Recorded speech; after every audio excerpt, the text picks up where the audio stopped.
Far Cry 6 takes place on Yara, which is a fictional version of Cuba.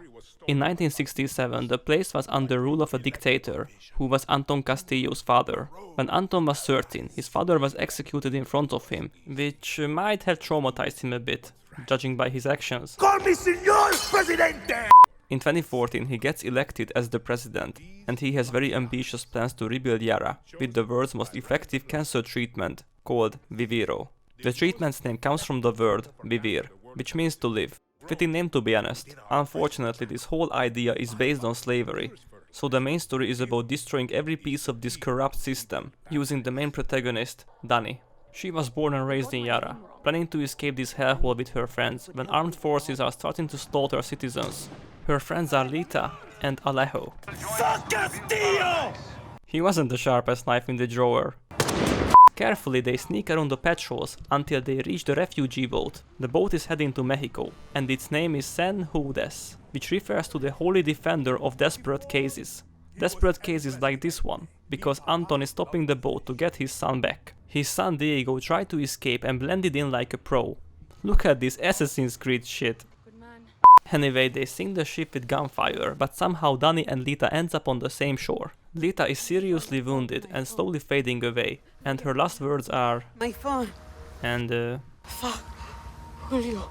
priorities. So Dani takes her phone and heads to the camp to meet Clara, because she needs a place to stay for a few days. Clara is the leader of Libertad, which means freedom. They didn't overthink these names, that's for sure. And this group is about to start a revolution against Castillo.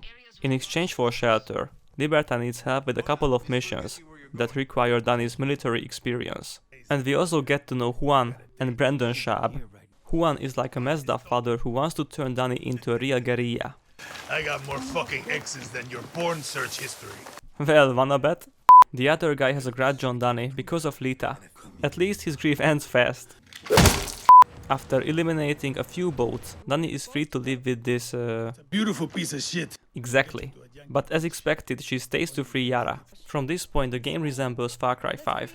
There are 3 separate regions with their leaders to overcome, but this time we have to build a reputation, with existing rebel forces in each area, and convince them to join Libertad, so the 4 groups could defeat Anton together. The first area is Madrugada, where tobacco plants are grown for Viviro. Here the resistance are the Monteros, a family of tobacco farmers with deep roots in the countryside, which is weird because they are supposed to be huntsmen. Oh, and they are led by a budget damn Bilzerian. Our goal here is basically carrying out a family reunion, bringing back a lost brother who has gone off the rails, with less than more success. One time we have a chance to take out Anton in a hotel, but he is nowhere to be found, only Diego is there. Dani decides not to hurt him, because he seems different. The boss here is Anton's nephew, Jose Castillo, who ironically ends up just like the bird he shot earlier. Looks like the roles are now reversed. Moving on to the eastern part of the island is where El Este is, the home of the PG-240. It's Viviro's scientific, much cooler name. El Este is also the home of the legend of 67, who previously overthrew Anton's father. By the way, there is another rebel group in the area, La Moral, which is formed by university students. After convincing the retired Wolverine about the human experiments happening through Yara, we managed to bring the groups together and throw a huge party. It's fucking beautiful! Sadly, on the next day we lose some of our new friends to the PG-240 chemical weapon. Unexpectedly, one of Juan's side missions leaves Dani tortured, but Diego steps in and saves her, so she could escape. Then we kill the 2 local bosses, first Admiral Ana Benitez, who was so insignificant I had to look up her name. Secondly, a greedy influential businessman, Sean McKay. He may or may not be spared. Neither choice affects the story at all. Just die already, man. The last place is Valle de Oro, where Viviro is extracted and packaged for distribution. Our connection here are the Maximas Matanzas, a small but motivated band. Their members are Talia, Polo and Bicho. Polo is owing money to a thug, Bembe. To gain Polo's trust we need to work off his debt. At the same time, Bicho needs help to destroy Maria Marquesa's propaganda through Valle de Oro. She's a regional boss and also Diego's mom. Breaking into her villa, the Maximas start livestreaming a concert to hype up their fans and the resistance. Well, as the show ends, they break up almost immediately. Polo goes missing, Talia gets unstable, and Bicho wants to get smashed, because he realizes his radio station idea never really stood a chance. But he got some moves. Talia has an idea to ruin Maria's TV interview, where things escalate and she ends up killing Maria. She might even survive that.